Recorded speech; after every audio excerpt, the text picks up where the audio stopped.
Friends, నేను సౌహార్దత చెప్పడానికి రాలేదు, సహబాధితుడిగా వచ్చాను ఇక్కడికి. ఈ మధ్య నన్ను తిడితే 10,000 వ్యూస్కు గ్యారెంటీ. ఇది మొదటిది. ఎంత బిగ్గరగా మాట్లాడాలి, వాడు నిలబడేలా మాట్లాడాలి. ఎంతకాలం మాట్లాడుతుంటా ట్రోలింగ్ చేస్తాడు, ఎప్పుడోసారి ఓపిక నశిస్తాడు కదా. ఫార్చునేట్లీ మనలాంటి వాళ్ళు పెరుగుతున్న కొద్దీ వాడికి టైం కూడా సరిపోదు, డిస్ట్రిబ్యూట్ అవుతుంది. క్షేత్రగణితం, మెన్సురేషన్, నలుగురు ఉన్నప్పుడు వాళ్ళందరూ నలుగురు మీద పడతారు. 40 మంది అయితే 40 మంది మీద పడతారు. 400 అయ్యారనుకోండి, మనం డిస్ట్రిబ్యూట్ అయిపోయి మన మీద ఆడు తగ్గుతుంది. అందువల్ల మనం మరింత ఎక్కువ మందిని సృష్టించే పని మనం చేయాలి. అందుకు మీరు నిజంగా మిమ్మల్ని అభినందిస్తున్నాను, ఎందుకంటే మీరు ధైర్యంగా ఉండడం. డిఆర్ మంకేకర్ అనే గొప్ప సంపాదకులు నో మై సన్ నెవర్ అని జర్నలిజంలోకి వచ్చే కొడుకును ఉద్దేశించి ఆ రోజుల్లో బుక్ రాశాడు. కానీ ఆ రోజుల్లో జర్నలిస్టుల స్థితిగతుల గురించి ఆలోచించి రాశాడు, ఈ ట్రోలింగ్ కాదు. సో ఈ రోజు ట్రోలింగ్ చూసి కూడా నో మై డాటర్ నెవర్ అనే దశ వచ్చింది. ఎస్ మై సిస్టర్ ఆల్వేస్ అని చెప్పాలి. అలా మనము వందలాది మంది జర్నలిస్టులను తయారు చేయడం వల్ల ట్రోలింగ్ను ఆపడం కాదు, ట్రోలింగ్ విల్ బికమ్ కాస్ట్లీ. ఎందుకంటే మనం 500 మందిని ట్రోల్ చేయాలంటే వాడు ఎక్కువ మంది పెట్టుకోవాలి. దీన్నే ఇప్పుడు అసిమెట్రిక్ వార్ఫేర్ అంటారు. ఇరాన్ వాడు సాధించింది అదే కదా. We have to impose cost on them. వానికి ఖర్చు పెరగాలి, వాడి పని పెరగాలి, అప్పుడు వాడు ఎక్కడో కానీ అవుతాడు. సో అందువల్ల మనం ఎక్కువ మంది జర్నలిస్టులను సృష్టించడం రెండవ పని కావాలి. మూడవ పని ఏంటంటే దీనికి క్విక్ ఫిక్స్ సొల్యూషన్స్ లేవు ఫ్రెండ్స్. నా రిక్వెస్ట్ ఏంటంటే, ఇక్కడ ఉన్న చాలా మంది పెద్దలు ఉన్నారు, రామచంద్రమూర్తి గారు, శ్రీనివాస్ గారు, నారాయణ గారు, మీరు ఒక ఇనిషియేటివ్ తీసుకోవాలని నా విజ్ఞప్తి. మీరు ప్రతి రాజకీయ పార్టీ అగ్రనాయకుని రెండు తెలుగు రాష్ట్రాల నాయకుల దగ్గరికి వెళ్ళి మా మీద నాగేశ్వరం మీద జరిగే ట్రోల్ గురించి మాట్లాడకండి, అది ఈజీగా డిఫెండ్ చేసుకుంటారు. ఇక్కడ ఉన్న మహిళా జర్నలిస్టుల మీద జరిగే ట్రోలింగ్ గురించి మాట్లాడండి, వాడు డిఫెండ్ చేసుకోలేరు. It just not possible. ఇప్పుడు ఇక్కడ వాళ్ళ మీద జరిగిన దాడిని వాడు సభ్య సమాజం ఎవడు డిఫెండ్ చేసుకోలేడు. సో అందువల్ల నాగేశ్వరం పైన జరిగే దాడి గురించి అసలే మాట్లాడకండి, వాడు డిఫెండ్ చేసుకుంటాడు. సో అందువల్ల మహిళా జర్నలిస్టుల పైన దాడిని ఇలాంటి పోస్టర్లు తీసుకెళ్లి చూపెట్టి ఇది మీ వాళ్ళు చేస్తున్నారు, ఇలా నేను కొన్నింటికి తీసుకెళ్లి పంపించాను. అప్పుడు వాళ్ళు ఏమన్నారంటే తెలుసా, సార్ మా పార్టీ వాళ్ళు కాదు, మా పార్టీ మీద వ్యతిరేకత రావడానికి మా ప్రత్యర్థులే మీ పైన ఇలా అటాక్ చేస్తున్నారని చెప్పారు. అది కూడా జరుగుతుంది వాస్తవం, కొంత లేదని కాదు, అదో 10% ఉంటుంది. సో అందువల్ల అన్ని రాజకీయ పార్టీలు, రెండు తెలుగు రాష్ట్రాల్లో ఉన్న రాజకీయ పార్టీల నాయకులు, తెలంగాణ వాళ్ళు, ఆంధ్రప్రదేశ్ నాయకులు కూడా హైదరాబాద్లో ఉంటారు వీకెండ్ కనుక కలవడం కూడా సులభమే.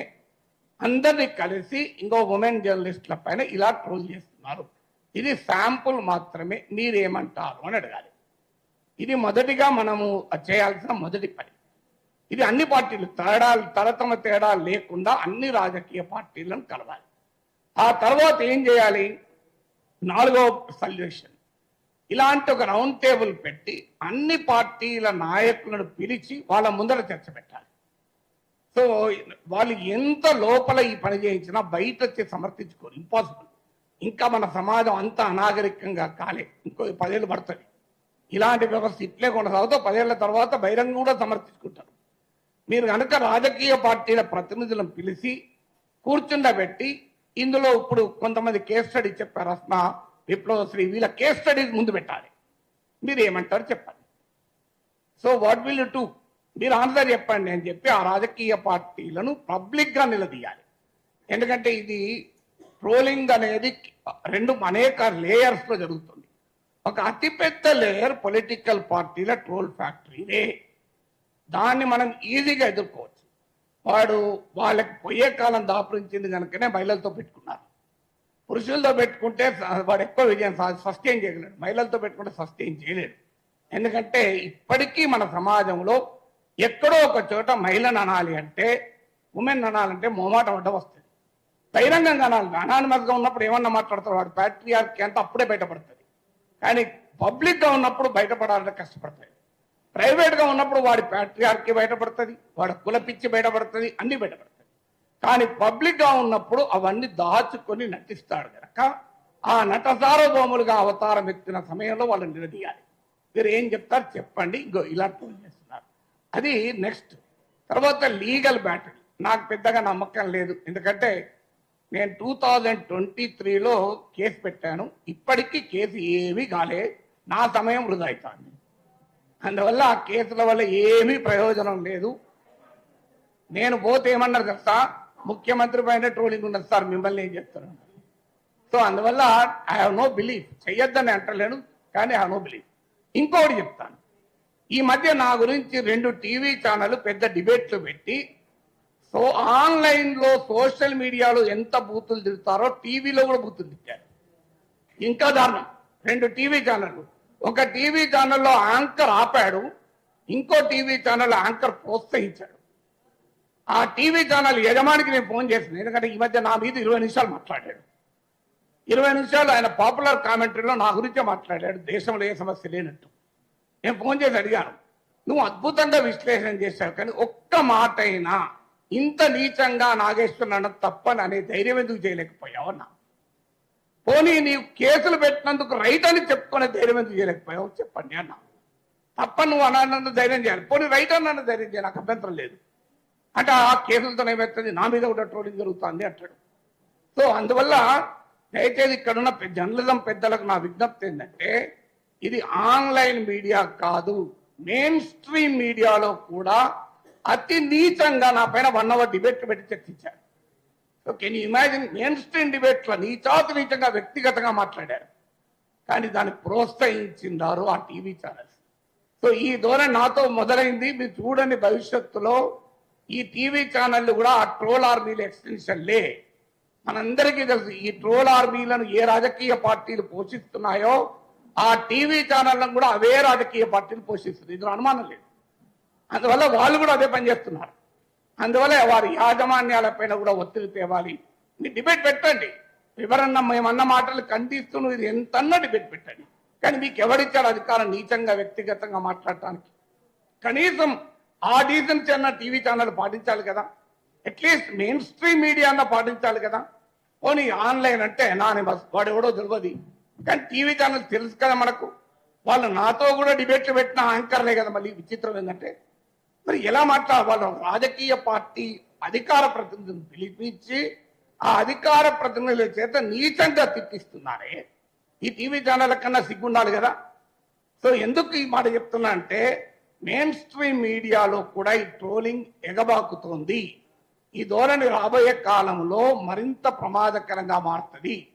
ఎందుకంటే ఇక నెక్స్ట్ ఏం చేయాలి, ఇవన్నీ మనం what is to be done అనే దాంట్లో ఏం చేయాలి అంటే, సమాజానికి sunlight is the best disinfectant అన్న సుప్రీంకోర్టు.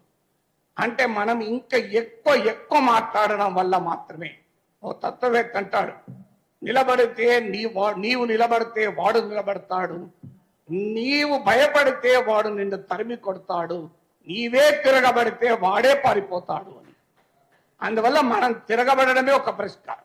ఇంకొక రక్షణ కూడా చెప్తాను. నేను తులసికి కూడా చెప్పాను, తులసి గారికి కూడా చెప్పాను రోజు, అమ్మా నువ్వు ట్రోల్స్ని ఎదుర్కొనే ఒకటే పద్ధతి, విస్తారమైన సమాజాన్ని మనం వెనకాల నడిపించుకోవడమే. దానికి పరిష్కారం ఏంటంటే, శత్రువు మనని కొడితే ప్రజలకు తాకాలి, మనము శత్రువును కొట్టితే కూడా వాడి వెనకాలన్న ప్రజలను స్పందించేలా చేయాలి. అందువల్ల ప్రజా సమస్యల పైన మరింత ఎక్కువగా మాట్లాడితే వద్దన్నా వాళ్ళే మనకు రక్షణకు వస్తారు.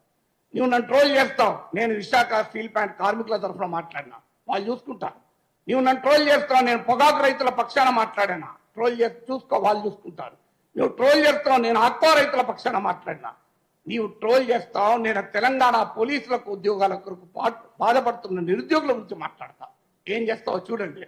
అందువల్ల నేను ఈ మధ్య పనిగట్టుకొని ఇదివరకన్నా ఎక్కువగా ఎక్కడ ప్రజా సమస్య ఉందో జల్లడ పట్టి వెతికి వాళ్ళ గురించి ఎక్కువ మాట్లాడుతున్నా. ఎందుకంటే అల్టిమేట్ గా ప్రజలే మన కవచము, అది గుర్తుపెట్టుకుందాం.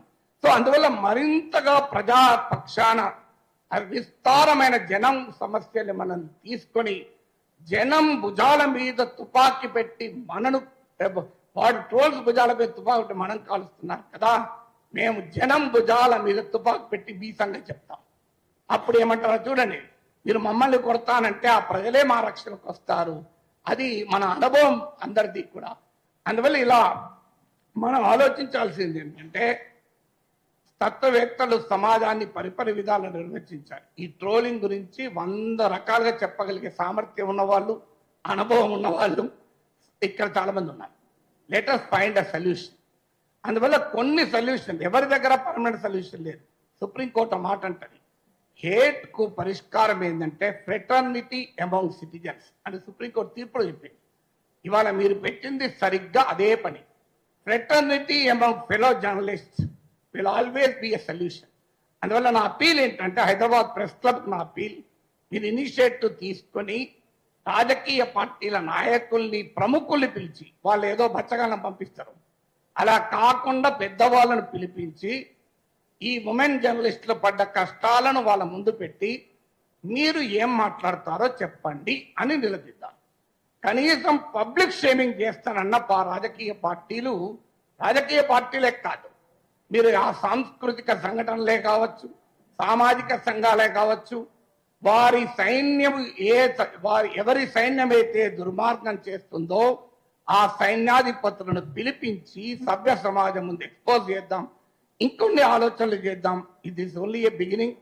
నా రిక్వెస్ట్ ఏంటంటే, ఈ యుద్ధంలో మనం పొరపాటున కూడా భాష మారద్దు, మాట మారద్దు. మనను ఎదుటివాడిని నుంచి దూరం చేసే, ఏలియనేట్ చేసే ప్రయత్నాలు కూడా జరుగుతాయి. వాటి మొత్తం అప్రమత్తంగా ఉంటూ ఈ ధర్మ పోరాటం అంటే రాంగ్ మీనింగ్లు వస్తాయి. ఈ ధర్మ యుద్ధాన్ని మనం మొదలు పెడదాం. ఖచ్చితంగా మీ వెంటాడ మేముంటాం. ఒకటే దీనికి పరిష్కారం, మీరు ఒక్కడు ట్రోల్ చేస్తే మేము ఇంకా 100 సార్లు మాట్లాడతాం. నీవు నెరిపడతావా, నేను నెరిపడతావా చూద్దాం. భగత్ సింగ్ అన్న మాటలు ఉన్నాయి, సర్ఫరోసి కి తమన్నా హై, ఆశా హై దిల్ మే, దేఖ్నా హై జోర్ కిత్నా బాజు ఏ కాతిల్ మే అన్నాడు. నువ్వు ఎంత తాడి చేస్తావో, నీ దగ్గర ఎంత శక్తి ఉందో చూద్దాం, నా దగ్గర ఎంత శక్తి ఉందో చూద్దాం. అందువల్ల ఈ పోరాటాన్ని, ఈ జర్నలిజాన్ని మరింత ఉధృతంగా తీసుకెళ్లడమే సమస్యకు ఒక పరిష్కారం. ఇది ఒక వార్. ఈ వార్లో పోరాడిన వాడిదే గెలుపు. అందువల్ల మనం పోరాడుదాం, ఐక్యంగా పోరాడదాం, విజయం సాధించుదాం. Thank you very much. Thank you sir. Jhansi గారు మాట్లాడు. ఆస్మా అలాగే